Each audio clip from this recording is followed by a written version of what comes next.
welcome back into the Lions247 Podcast. I am Tyler Donahue. We have a lot of comings and goings to address with Penn State's 2026 recruiting class here on our final episode of June as we close out the final full week of the month. And it's been an eventful one for the Nittany Lions. Quarterback Peyton Falzone flips to Auburn. He'll be playing his college football in the SEC. That's a topic we're going to get to a little bit later here on the show from a few different angles. Penn State now left with one quarterback recruit in Elite 11 finalist Troy Hume. We'll break down that situation, as I said, a little later.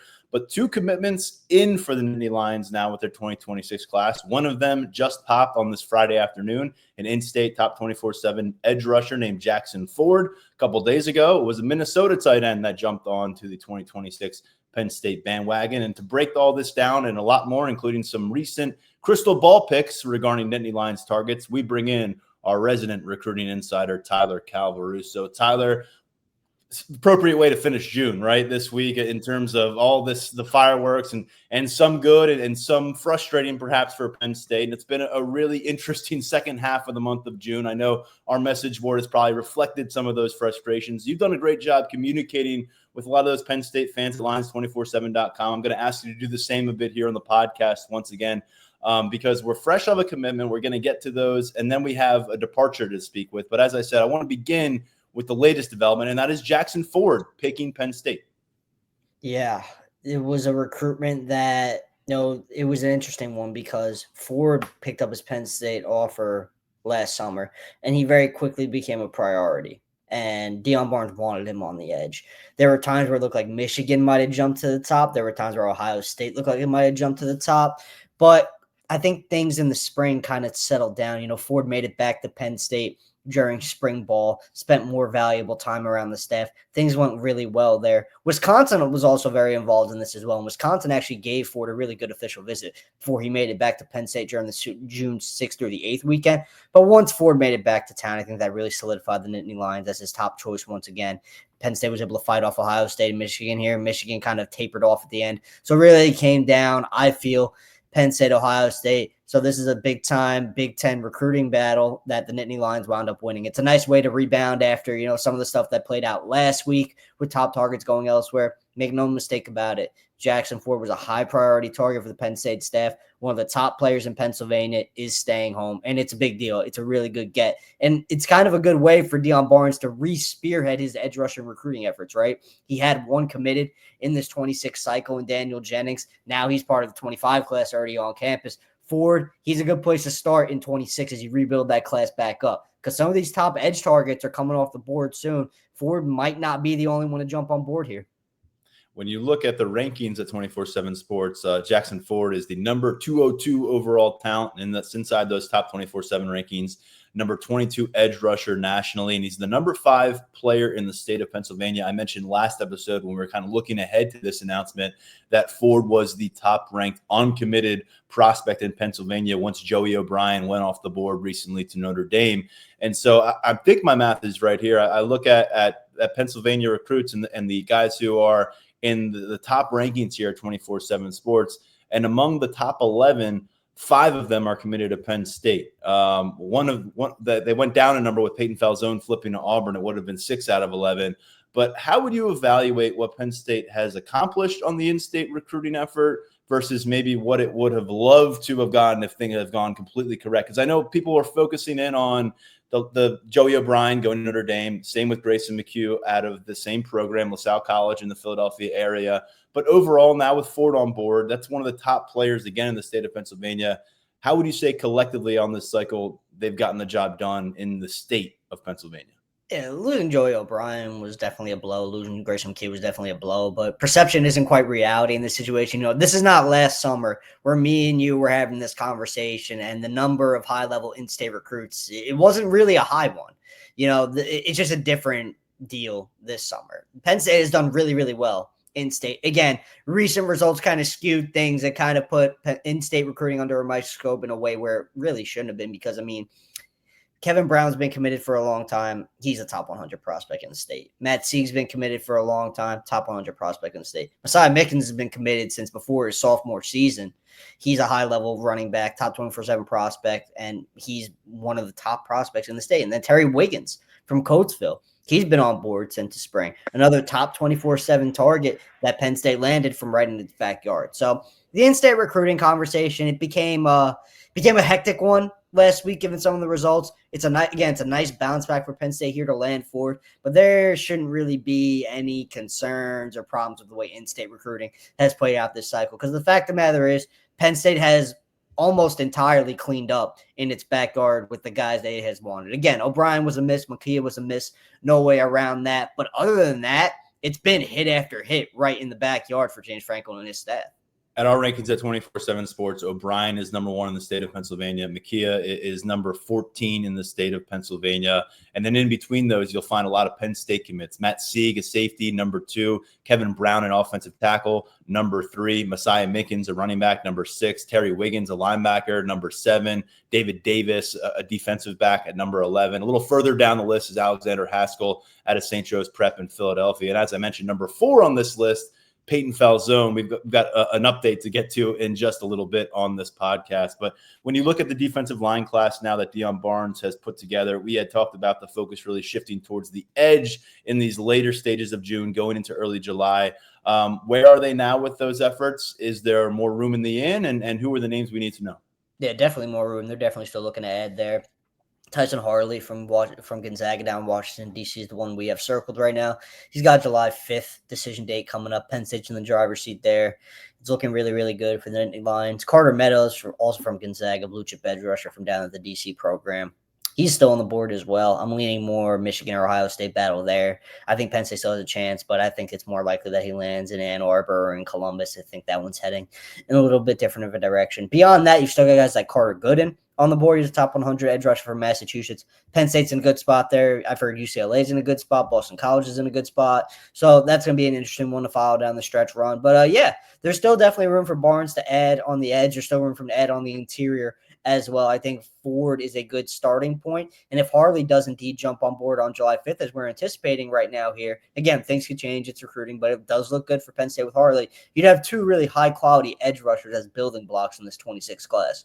Before we move on to the pickup at tight end, I want to circle back with Jackson Ford. We talked about some of the recruiting dynamics in play, the in-state angle and all that, but let's just talk about the prospect profile here. You've got a good commitment analysis breakdown, as you always do at Lions247.com, up on this Friday afternoon. But Ford at 6'4", 240-plus pounds out of Malvern Prep. What stands out about his game to you when you've had a chance to break that down a bit?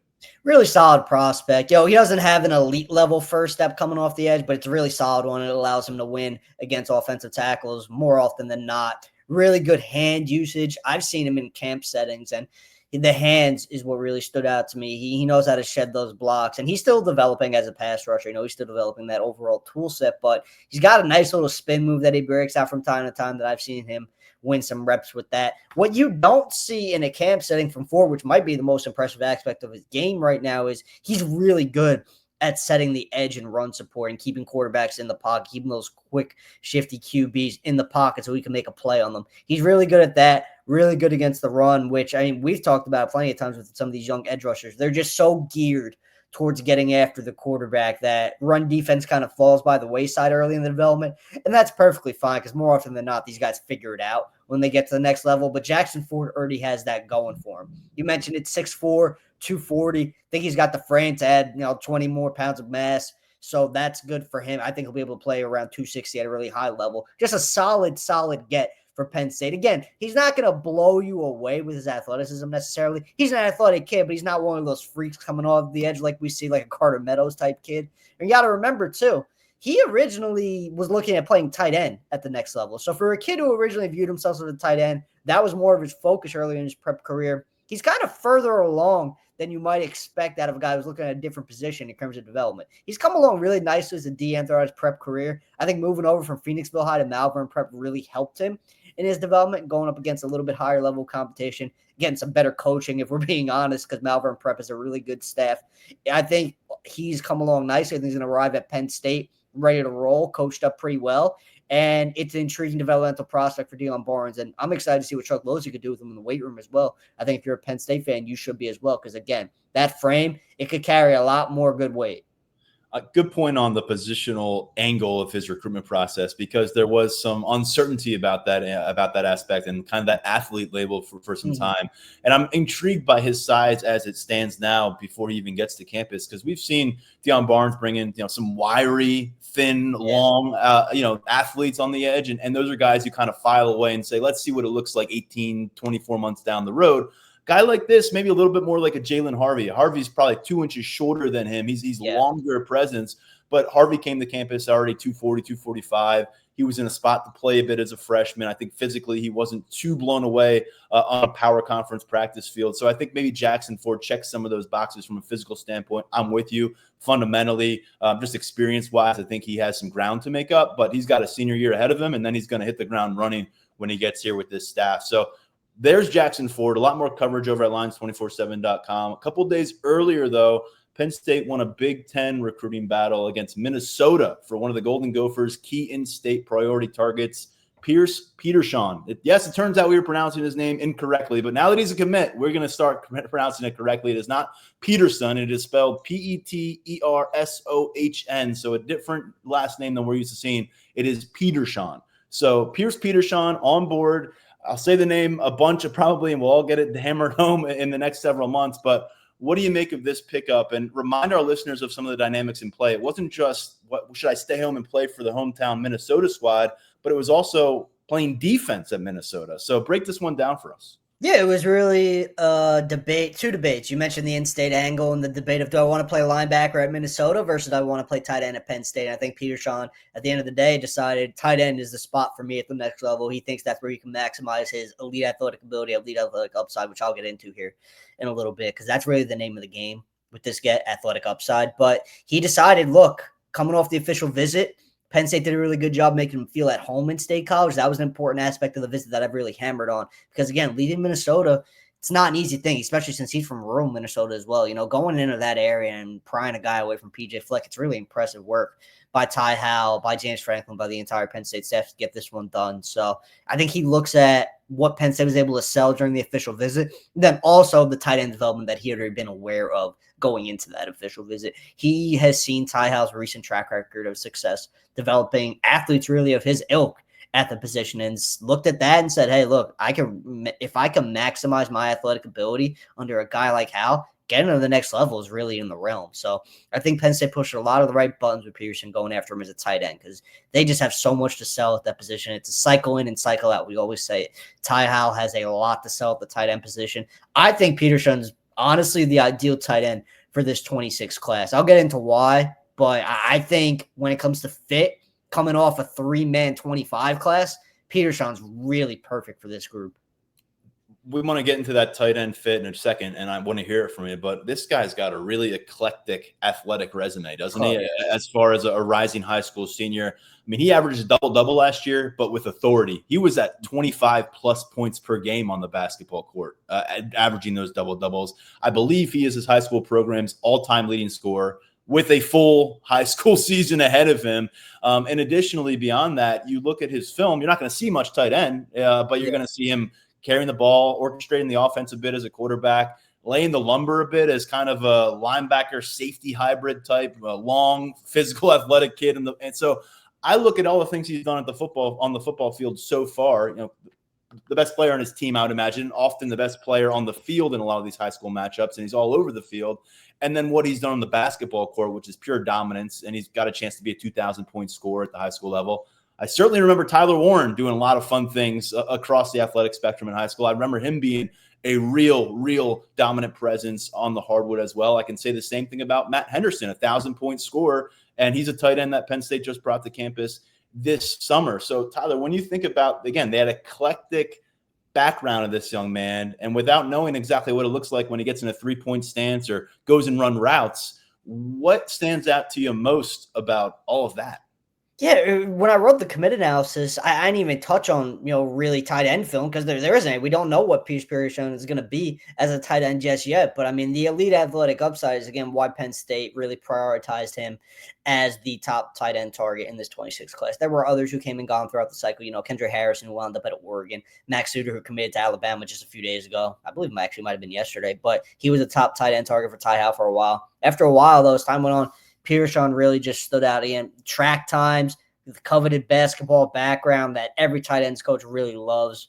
He's just kind of got it all. He does have to get bigger to play tight end at the next level. There's no doubt about that. He's on the skinnier side right now, hovering around that 200-pound mark, which isn't something you often see out of a tight end take at the next level. But that being said, again, frame can carry that weight. He hasn't had to bulk up to that point yet because, again, the basketball stuff, the position that he plays in Minnesota, he's been a quarterback, he's been a linebacker. He hasn't had to be this big hulking tight end presence, and that's not necessarily something he's going to be at Penn State either, because they're going to look at him as a pass catcher. The good thing is, again, this is why I feel that it's an ideal fit. You don't have to worry about Pierce Petersohn being rushed in his physical development or his development as a tight end when it comes to a skill set thing.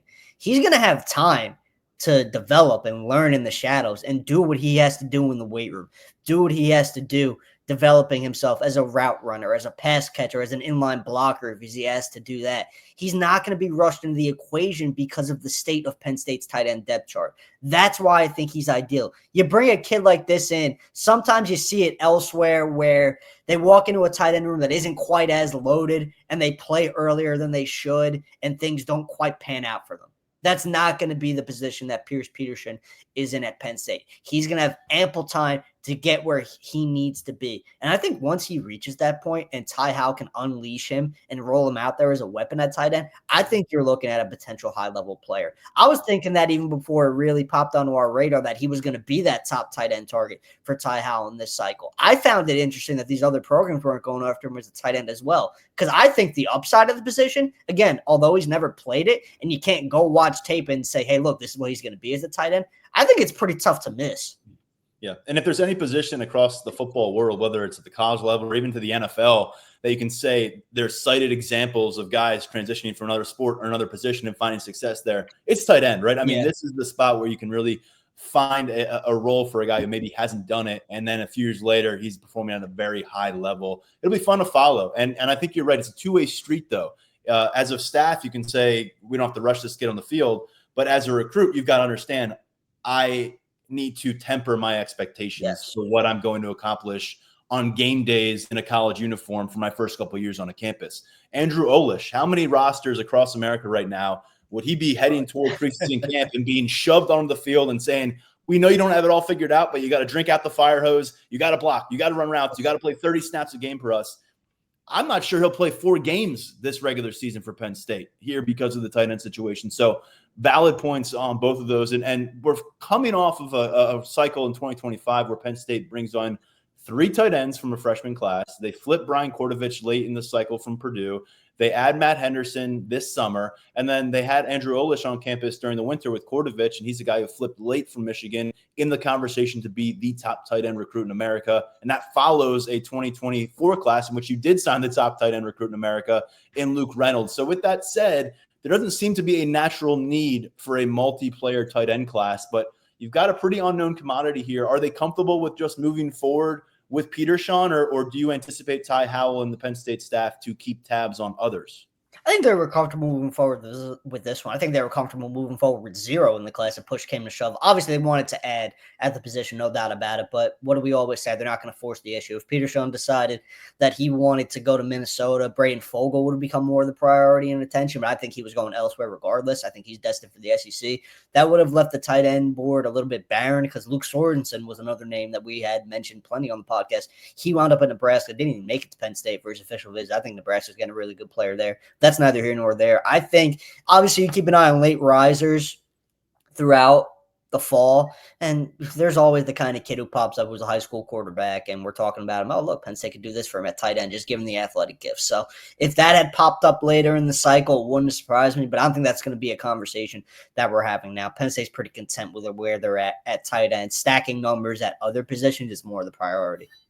Penn State now at 21 total commitments. Again, we'll get to the one that they lost in just a few minutes, but a class inside the top 10 for 247 Sports rankings as things stand now. And there's an announcement coming our way in a few hours. We're recording this on Friday, fresh off of Jackson Ford's announcement, but there is an announcement coming later on Friday from Damari Simeon, who has long been on the target board for the Nittany Lions at defensive tackle. Tyler, you've been doing a lot of late research on where things stand with this recruitment process. Texas, Ohio State, Penn State have been the primary players, it seems, during the recent days. Where are we now? A few hours away, and is there a reason that we decided that it was comfortable to record this podcast before that announcement? Yeah, it's sounding like Ohio State right now for Simeon. I think that's where he's going to land. In the final hours, we see it time and time again, especially in the NIL world. Things could change where there's a last-second swing, but I think Ohio State looks pretty good for Simeon right now. Penn State worked this one really hard. It was interesting to track throughout the week because there was a point early in the week where it seemed like Texas worked its way into the mix more than it previously had been. I think a lot of that had to be NIL motivated, but that being said, as the days went on, it became more back to being a Penn State-Ohio State battle, which is what we had been charting throughout the spring, the summer. And I said it time and time again whenever we discussed Simeon on the podcast here that Ohio State official visit that he took this past weekend, June 23rd, 22nd, that was going to be crucial in his recruitment. That was going to be a big one. He's got an affinity for Larry Johnson. And, it's just one of those recruitments that you had a gut feeling that Penn State was right in the thick of things, but Ohio State might just have a little bit more to get it across the line, and I think that's what it's going to be here. Penn State did well. It's kind of back to the drawing board here at D tackle for Deion Barnes. Keyshawn Stansel still out there for the taking, top 7 prospect from North Carolina. I think he's heading elsewhere. A few other guys, Garrett Witherington, Tyron Richardson, Cam Brinkle, they're still out there for the taking as well, but not quite sure what's going to happen in those recruitments. So it's a tough loss on the interior, no doubt about it, but there are still bodies on the board behind him that Barnes can work with.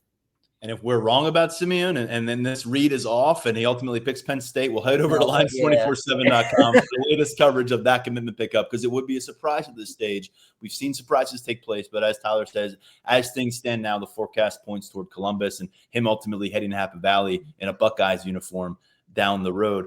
Tyler, I do want to get into your recent crystal ball picks because that involves some of these uncommitted players that Penn State's still involved in, but we got to address Peyton Falzone, flipping to Auburn, planning to play his college career in the SEC. Certainly a stunning development in terms of the timing of it, because we had eyes on Peyton Falzone throughout the last month. He was at, 3 or 4 different Penn State camps. He was at the Elite 11 camp here in State College. He made his official visit here to Happy Valley.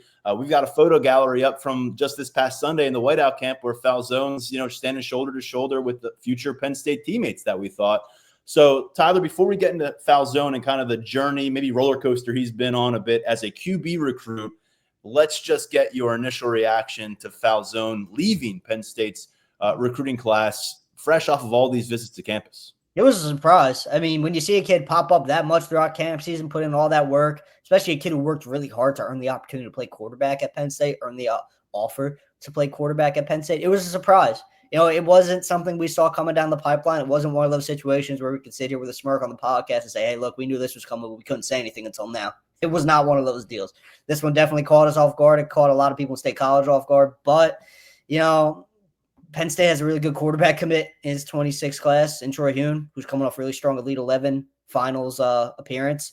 I think some of the reaction we've seen on the board to this, it's been appropriate. It's a blow. But it's a blow in a different way than some people might realize, which, we'll get into. But initial reaction, it was definitely a surprising one, man. Sorry, I was muted there for a moment. But Tyler, when it comes to Falzone leaving this class, and we'll talk about Troy Huhn and what he means, I guess the question always was, yes, he got that offer as a quarterback, but how would he materialize at quarterback? And we've gotten some long looks at him. We had Brad Mendler, the quarterback trainer for not only Drew Aller and Ethan Grunkemeyer, who are on the Penn State roster, but he also has been hosting Peyton Falzone these long trips to Ohio. He's staying the whole weekend. He's getting a lot of QB training. He's obviously trying to put in the work with Penn State coaches during recent weeks. But let's be honest, it is a work in progress with Peyton Falzone. He's got outstanding pure velocity out of that arm, but often was spraying the ball from an accuracy standpoint in each of these camp settings. Those deep balls weren't all that reliable in connecting with their targets. And from what we saw, now you turn on the highlights from his junior season, and I think whatever you see from his senior season, he's going to be dominant. He's going to be dynamic. He's usually going to be the most talented player on the field. And he's going to be able to get away with maybe some of those passing deficiencies. I also think he's going to continue working on his passing ability, and maybe those mechanics do hit another level in the months ahead, and he can put it together as a senior quarterback. But as of right now, it's hard for me to sit here and say this is someone who's definitely going to be a quarterback who can compete at the Penn State level. We've been talking about that on the sideline of these camps for a while. Troy Hune, from a polished passing mechanical standpoint, from the way I've seen him handle some messy pockets, this is a guy who's going to come to campus pretty well ready to compete and kind of figure out who he is as a quarterback within your structure. With Peyton Falzone, it was going to be a project. And I think that when you're bringing in back-to-back project quarterbacks in classes and stacking that on top of Beckham Kritza, that's a lot. That's a bit daunting for your coaching staff. And with Falzone, would have immediately been one of the most impressive athletes on the team. And Chuck Losey can build on that. It's been well documented that the initial pitch really from Penn State was that Tyler Warren path. In fact, we wrote about it last year, about Warren being a former Virginia Tech quarterback commit who became a Penn State tight end. Well, Peyton Falzone is a former Virginia Tech quarterback commit, and now he's a former Penn State quarterback commit. But I think the sense that you and I are both getting from our firsthand experience in covering Peyton Falzone on the circuit, and probably some conversations that we're having with people within team facilities, is there's not a sense that Penn State lost their quarterback of the future on Thursday. There is a sense that they're missing out on a high ceiling player, an in-state kid with a personality that would have been a great fit for this culture. And there's a sting to that. There's a pain to that. But in terms of we just lost our QB of the future, that's not really what's resonating right now. We made it pretty clear throughout camp season. He was up and down. The consistency wasn't quite there. We outlined that he was a work in progress time and time again. So it's not, us going back and saying, oh, well, he's gone now, so this is what he is. No, I mean, we've outlined it quite clearly. Yeah, I'll just say that is like one of my biggest pet peeves in this industry. Yeah. Whether it's fans or reporters, it's worse than reporters is when a guy leaves the class and you just spent months hyping him up and building him up, and then, Penn State didn't want him anyways, or he wasn't very good anyways. That's not what we're doing here. We have been, I think, very clear about where Peyton Falzone is in his progress. I think we were very clear in our interview with Brad Mendler. He's a young man who right now seems to be thinking more about those mechanical things than actually smoothly and effortlessly performing them. And so that's just the case, and that's where it is, and we've been honest with that, I think. And so I just want to really make sure that's at the forefront here. We're just telling it as it is, and I think Peyton Falzone still has the ability, and maybe we thought it could happen here at Penn State, to really break through and become a very dangerous quarterback. He's always going to have the rushing ability. He's always going to have the size. And if he can put it together from an accuracy standpoint, mechanical standpoint, yes, come 2027, 2028, there could be a lot to build with there. But again, I think we just got to circle back in here. You feel like you've got a much higher floor with Troy Hune. Perhaps the ceiling is lower with Troy Hune, but again, you don't sneeze in his direction. You feel really good about adding the Elite 11 finalist from Southern California. He plans to be here in December. And at the end of the day, if you're Penn State staff, you tip your cap towards Peyton Falzone and saying, sorry, it couldn't work for both ends. But I think this is a guy who moved off of one commitment at Virginia Tech, came to Penn State, and over the course of the last couple months has had a chance to really put his head into the situation and to see what he will be facing at Penn State if he wants to play quarterback. And I'd imagine the ongoing dialogue with other programs, clearly Auburn being one of them, there was back channeling, there was conversations, and it was time for him to hit the exit door in his mind, and you have to respect that. Yeah, and there are certain strides that he's going to have to make if he wants to be a successful Power 4 quarterback, whether it be mechanically or just with the accuracy, the release, everything. I think that's a reasonably big if. That being said, again, we've said it time and time again too, the ceiling is ridiculously high. So if he does manage to put it all together, you're getting a high-level athlete at the quarterback position. I think that's where this is the biggest loss. Whether it be quarterback for Peyton Falzone at the next level, whether it be tight end for Peyton Falzone at the next level, you're losing a high-level elite athlete. Those kinds of guys, you want as many as you could get in your program, and they don't grow on trees. In this instance, it grew right in your backyard as an in-state recruit. So I think that's probably the biggest. I wrote this morning. I think that's where the biggest sting comes. You're just losing an elite level athlete, one who you really could have put his athletic ability to use in one way or another. I think that is the biggest fallout from this. That's a great case, and we've seen it on our board, and there's nothing wrong with it.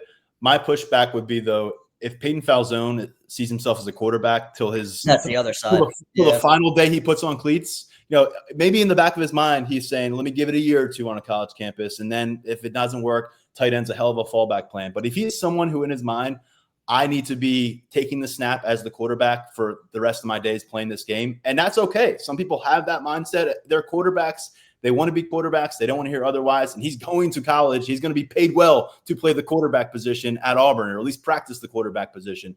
And so I think at the end of the day, Tyler, we'll see 5-6 years down the road. I think we really have to give it that kind of time for Peyton Falzone. I'm not going to be prepared to judge where he is at in his college career in 2 or 3 years, because we know where he is on his trajectory as a QB prospect. So we'll check back 5 or 6 years. What I do know is it's very rare for Penn State to pursue an in-state passer. Bo Prabula is the only one who has ultimately signed with Penn State since Paul Jones did back in the 2010 class. So you got 16 cycles now where Penn State hasn't offered many of these in-state QBs. Matt Zollers was a target last year. He ends up with Missouri. That's where Bo Prabula has ended up via the transfer portal. And then for a bit here, it seemed like, well, Peyton Falzone is the guy that's going to be the next to sign. Now that's not the case, and we'll see 2027, 2028, 2029 cycles, what they look like in Pennsylvania. But just something to note there as well. Tyler, when it comes to this QB class, we do have highlights up from Troy Hune's Elite 11 finals experience out in Los Angeles. Good commentary there as well from our scouting director, Andrew Ivins, who was really impressed by his performance in 7-on-7 setting. Thought that was a strong finish for him on the third day of Elite 11 finals. We also have some commentary in a story over at Lions247.com from Chad Henne, a former 5-star quarterback, Michigan standout, 2-time Super Bowl champion at quarterback with the Kansas City Chiefs, backing up Patrick Mahomes. He got a long look at Troy Hune at the Elite 11 experience as well. He gave us a nice feedback on that. So check out, learn more about Troy Hune, because certainly we're going to do that now with Peyton Falzone no longer in the class. But my last question on this subject for you, Tyler, is a 2-quarterback class still potentially in play? Or do you think this was more of a looking on the plus side of Peyton Falzone as an athlete? That's why it made sense to add him. And now that he's out of the equation, it's pretty much set with Troy Hune. I think it's still in play. It's not the end-all, be-all if it doesn't happen. This isn't something that the people inside of Lash are going to go crazy over and lose sleep over trying to add a second quarterback up until the early signing period. If the right kind of prospect presents itself, and when I say that, there are 2 kinds of players I have in mind. One, the lower-level P4 commit, who maybe even is a group of 5 commit, who makes waves as a senior, really helps his stock. Maybe Penn State could jump in there. The other kind of player I'm thinking is coaching change late in the cycle, a la Bryce Baker last year with North Carolina. Obviously, they didn't come together for Penn State, and he stuck with North Carolina once they hired Bill Belichick. But Penn State took its swing, got him in for that official visit, had some real juice down the stretch. But those are the 2 scenarios that I see playing out. So Penn State's going to monitor situations like that and potential late risers like that. But if it doesn't happen, it doesn't happen. I do think, though, if they could find a guy like that, it would be great, because the fact of the matter is this. Drew Allar's going to be off to the NFL soon, and there's going to be a quarterback position battle. The loser of that battle, and the way college football works today, people are going to be prying at that player to get into the portal. Yeah. Whether it be on the player's own accord, his own decision, or other programs working those back channels and having those conversations with agents, parents, whoever it may be. Whoever loses out on the starting quarterback job at Penn State next might not stick around. So that brings the question of your quarterback room into more depth than you probably previously would have had if college football was looking a little bit different like it was a few years ago. But that's not the game we're playing now. So I think that makes going out and adding a second quarterback maybe a little bit more of a priority, maybe a little bit more pertinent. But again, if it's not the right kind of guy, it's not the right kind of guy, and they're just going to lock in on 27 class. Guys like Peter Bork, Keaton Croucher. Geez, lost my train of thought there. But they put out some intriguing offers in 27. And that could be a high-level quarterback class for Penn State, high-level quarterback class nationally as well. So, again, in 26, if it doesn't happen, it doesn't happen. But there's definitely going to be an eye on it for sure. Yeah, Allar's off to the NFL. As you mentioned, the current climate in college football would lead you to believe that perhaps whoever doesn't prevail, Jackson Smoke, Ethan Grunkemeyer, and take the QB2 job even this year, they could explore a transfer come December, or maybe it carries over into the spring competition. And if one guy doesn't like where he may stand at the mid to late April, he could hit the portal. That's getting ahead of ourselves. But yeah, that's kind of the natural equation in college football, where if there's 2 guys fighting for a job, only one of them is still going to be on your roster once that job is determined. Like it or not, that's how it seems to work out. Maybe Smolik, Grunkemeyer have the wherewithal to stick it out, continue with the program, but that's kind of how college football is working these days. And then Beckham Kritza, your guess is as good as mine on what he's going to look like next spring. We didn't get a chance to see him throw any passes really this spring. He was not he was in Beaver Stadium, but he did not participate in the blue-white game. So 0 reps against live defenders for us this far in his college career. We have long deemed him a project. He didn't play a ton of high school football. And so, again, not quite sure what he's going to look like. And then you add Troy Hume to the mix, and you start to wonder, could this be the spot next year, depending on how things shake out, where Penn State could explore transfer quarterback? Because they have not. They're in a very unique situation as being a coaching staff that has not added a single transfer quarterback in the transfer portal era, when you've got plenty of teams in the Big Ten and beyond that almost on a cyclical basis are relying on a transfer player at the QB spot. So just some long-term domino effect ramifications possibly of Penn State if they stick with the one QB class, if Peyton Falzone is not replaced. But a lot of dynamics in that one, both for Peyton and for the future of the QB room. And we'll continue to follow both at Lions247.com. Tyler, let's finish with some thoughts on crystal ball picks from you, because you had a spree of them to share this week over at Lions247.com. And these aren't just crystal ball picks pointing toward Penn State. These are crystal ball picks regarding Nittany Lions targets. So it's a mix of bad and good news, I suppose, for our listeners. But give us the blend of both, Tyler. What stands out to you from that list you put together about where you believe guys are headed or trending toward right now? Yeah, 7 crystal ball picks in total. It's actually more bad news than good news. I think two only went for Penn State. 5 went elsewhere. 1 was for Jackson Ford. So clearly I did something right there. You nailed it. The others for Tyson Harley, who we touched on earlier. So I'm not going to dive. Actually, well, I didn't mention his other finalists. Virginia Tech, Rutgers, Michigan State, Maryland. Penn State has the edge over those guys right now. So I'm thinking the Nittany Lions are being in a spot to get this one done when it's all said and done. Beyond that, popped in a pick. I mentioned Keyshawn Stansel earlier as a kind of not a plan B on the interior after Damari Simeon, but kind of a 1B because he's really been up there on that board as a priority for Deion Barnes. I think he's going to be going to Clemson, put a pick in to reflect that. He's announcing on Saturday. I wouldn't discount Miami for Stansel. They're trying to make a late push, but I don't think it's going to be Penn State. And Penn State's actually done pretty well to stick around there for as long as it has as a long Northeast program involved with the North Carolina product. Also on the defensive line, Garrett Witherington out of Alabama. It sounded like the SEC for him. It was going back and forth throughout the week, either Kentucky or Vandy. I'm hearing more Kentucky buzz, so I put a pick in there. Maybe that's one Penn State circles back on a little bit harder when Simeon and Stansel do indeed land elsewhere, if that comes to fruition as I'm anticipating. But I think he's going to land in the SEC either way. Witherington has had a spot at Penn State. It's not a matter of, wait and see. He's had that green light. So I still think it's going SEC there. That stands out to me. I mean, Kentucky does pull in some players. I know they have their NIL player. You're talking about Kentucky or Vanderbilt getting an edge potentially over Penn State. Is this just a matter of kid wants to stay Southeast?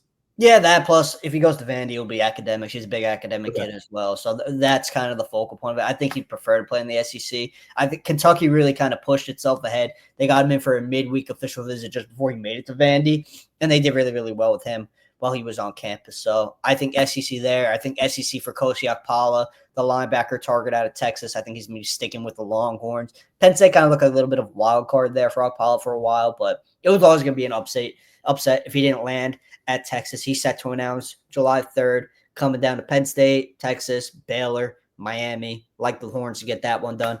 And then the one Penn State fans probably truly aren't going to want to hear is Dorian Barney, 4-star cornerback from Georgia, Pennsylvania native. I put my crystal ball on him for the Nittany Lions early in June. I've got it on Michigan now. Michigan did really, really well with Barney during his official over the weekend. It was his last official visit, and I think they have the edge right now. One thing they really hammered home was life after football, that 40-year plan that James Franklin talks about a lot. I think for whatever reason, the pitch just resonated more with Barney on Michigan's end. There's an NIL aspect of this as well. So I got Michigan on the crystal ball right now for Barney. That being said, I do think Penn State is going to fight this one until the end. Barney's set to announce July 5th. But right now, if I had to predict it, it's going to be a Michigan, and that's what my crystal ball is reflecting. Be honest with us here. Going into June, did you have Kari Adams, a top 50 cornerback, and then also Barney, another cornerback? Did you have them penciled in for this Penn State class going into June? Yeah, going in, because Penn State did a really good job with Adams during his official visit in mid-May, and he hadn't making any other trips beyond that really moved the needle. I think South Carolina, it kind of opened Adams' eyes more to what other programs could offer, but it wasn't going to be South Carolina over Penn State. It was just a matter of going into officials to Michigan, officials to Notre Dame. He never even made the Oregon official visit. That was on his schedule. But going into those official visits with more of an open mind, and he made it out to South Bend, and the Fighting Irish were able to get this one done. But yeah, heading into June, I had those two in the class. That leads me to another not so fun topic, but it's been brought up on the board a bunch, and you kind of alluded it to in a way in what you just said. Penn State hosted a lot of their top targets early in the official visit window period, late May, start of June. And then those guys had a chance to go to 2, 3, 4 other campuses, and now they're making their decisions. Some of them already have made their decisions. Any kind of a formulaic conversation for James Franklin and the Penn State coaching staff about how they may want to maybe schedule those things out next year? Or is that something that you haven't really heard from the staff is a prevalent issue in these recruitments? It's just something that feels noteworthy based on the timeline and kind of the structure linearly of some of these recruitments. Yeah, not really, just because you can't force a kid to visit on a certain weekend at the end of the day. Sometimes these kids, they lock in officials elsewhere before they go to the Penn State staff and lock in theirs. Joey O'Brien was one of those guys. He had visits locked in with other programs before he locked in his official to Penn State. I know that mid-May weekend isn't ideal in terms of timing because sometimes the luster can wear off a little bit, but it's kind of one of those deals where you could talk about it and you could try to make changes. And I mean, I think Penn State did. That June 6th through the 8th weekend was the monster one.